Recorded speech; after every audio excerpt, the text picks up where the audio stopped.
allons maintenant découvrir que nous avons en nous le pouvoir de régénérer notre propre corps, grâce à la médecine régénératrice.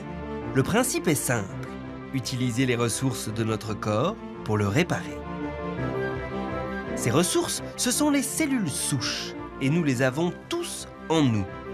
Ces cellules sont capables de remplacer les cellules malades de n'importe quel organe du corps humain. Leur utilisation pourrait donc être un formidable espoir pour des millions de personnes atteintes par exemple de la maladie de Parkinson, de défaillance cardiaque ou encore de cancer. Certains médecins utilisent déjà ces cellules pour réparer des organes défaillants.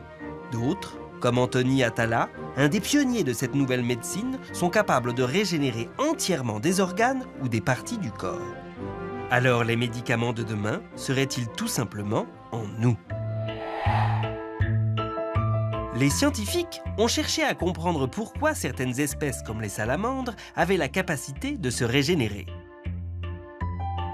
Elles ont tout simplement en elles un stock impressionnant de cellules souches qui, contrairement aux nôtres inaccessibles et peu nombreuses, circulent en permanence dans leur corps et sont capables de le régénérer.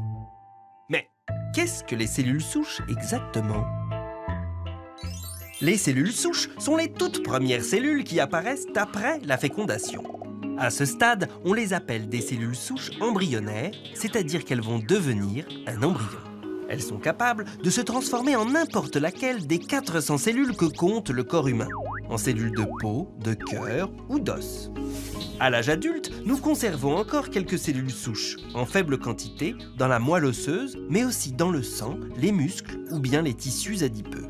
Elles sont aussi capables de se transformer, mais seulement en quelques dizaines de cellules. Découvertes il y a 60 ans, ces cellules souches adultes étaient jusqu'alors très difficiles à exploiter. Mais les cellules souches embryonnaires, même si elles sont plus efficaces, posent un problème éthique majeur, puisqu'il faut les recueillir au tout début de la formation d'un embryon humain. Leur utilisation est donc extrêmement contrôlée.